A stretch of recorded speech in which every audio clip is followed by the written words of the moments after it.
আবারও চলে আসছি আপনাদের মাঝে আমার একটা নতুন রেসিপি নিয়ে। আজকের রেসিপি হলো আমার সরষা ইলিশ। কিভাবে রান্নাটা করতে হয় সেটা উপকরণ আমি আজকে আপনাদেরকে দেখাবো। চলুন তাহলে দেখা যাক। প্রথমে আমি ইলিশ মাছটা কেটে নেব, কারণ আগে আমি কেটে রাখি নাই, তার জন্য একবারে কাটার থেকে আপনাদেরকে আমি দেখাচ্ছি।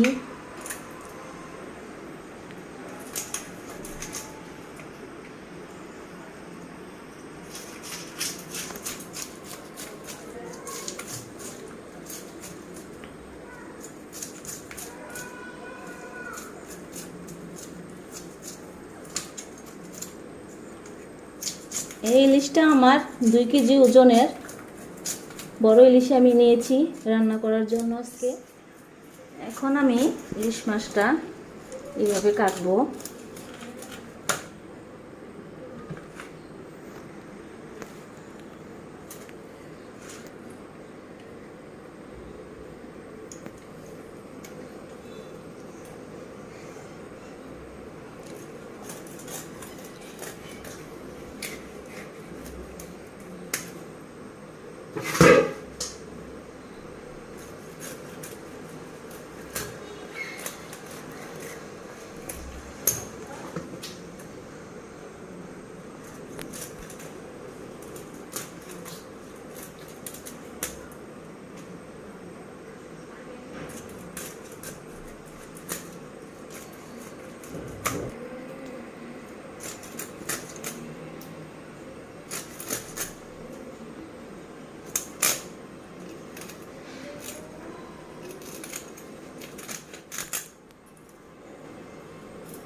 মাছ কাটা হয়ে গিয়েছে, একবারে ধুয়ে নিয়ে এসেছি। এখন রান্নাটা পরিবেশন করব।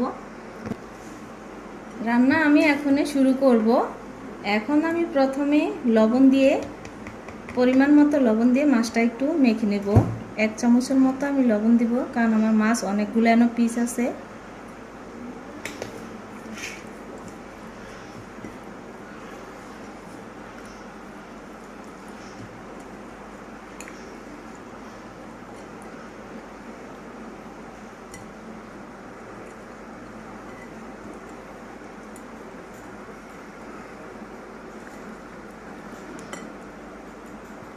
এখন আমি সরিষা বাটাটা, মশলাটা তৈরি করে নেব ভালোভাবে।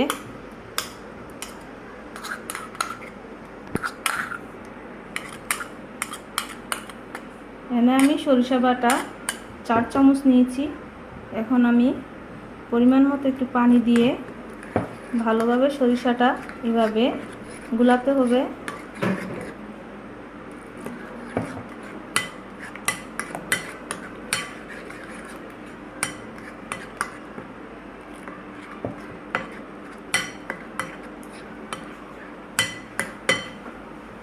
সরিষার মধ্যে 1 চামচের মতো আমি হলুদের গুঁড়া দিয়ে দিলাম, 1 চামচের মতো ধনিয়া গুঁড়া দিয়ে দিলাম, পরিমাণ মতো আমি মরিচের গুঁড়া দিয়ে দিলাম, কারণ বেশি দিব না, আমি কাঁচা মরিচ দিব, তার জন্য শুকনা মরিচটা আমি 1 চামচের মতোই দিলাম।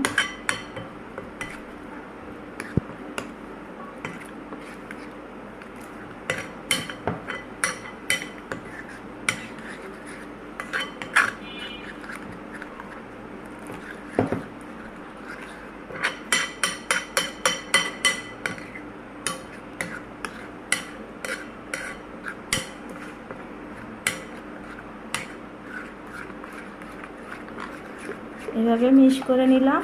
এখন আমি পাতিলের মধ্যে মশলাটা কষিয়ে নেব আগে।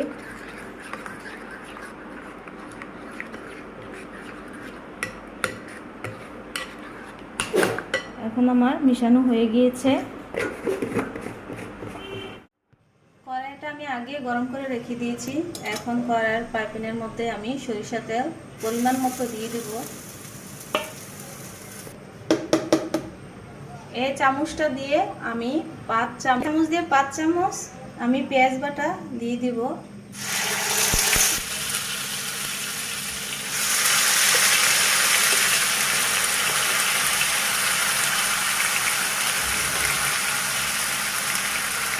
এখন আমি কাঁচামরিচ কেটে রেখেছিলাম, সেই কাঁচামরিচটা দিয়ে দিচ্ছি।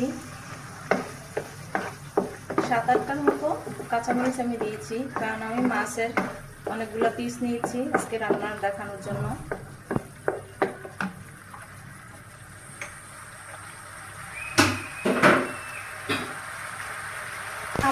সামান্য পরিমাণ মতো লবণ আমি দিয়ে দিলাম, কারণ মাছের মধ্যে আমি লবণ মেখে রেখেছি।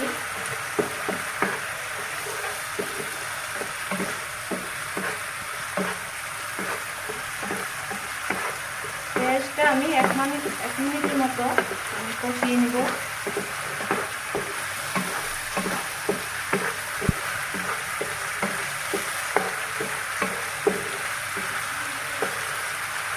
এখন আমার 1 মিনিট হয়ে গেছে। সরিষা বাটা যেটা আমি গুলিয়ে নিয়েছি এটা দিয়ে দিলাম।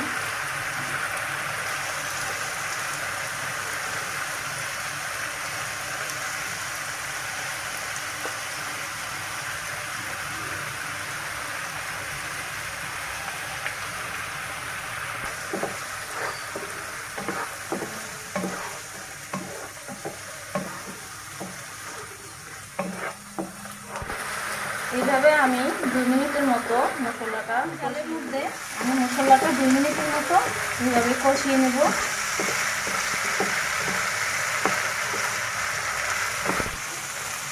এক কাপ পানির মতো আমি দিয়ে দিলাম।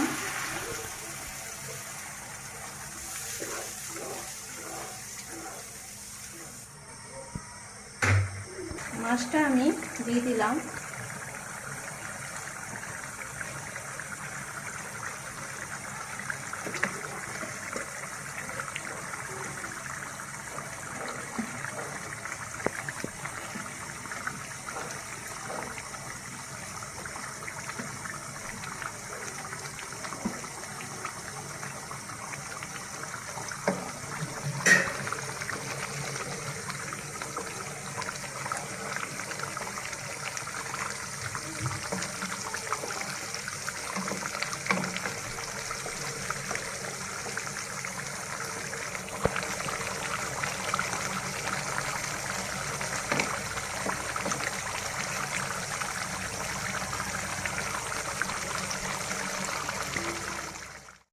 পাঁচ মিনিটের মতো ঢাকনাটা ঢেকে দিলাম।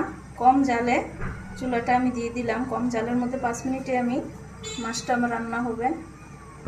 আমি একটু নেড়ে দেব।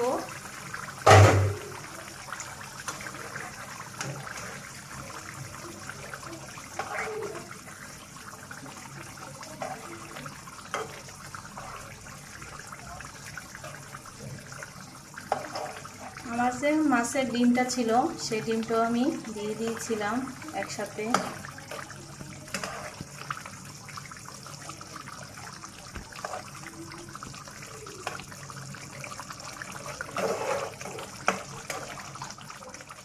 আমি রেখে দিলাম। ইলিশ মাছটা আমার এখন হয়ে গিয়েছে।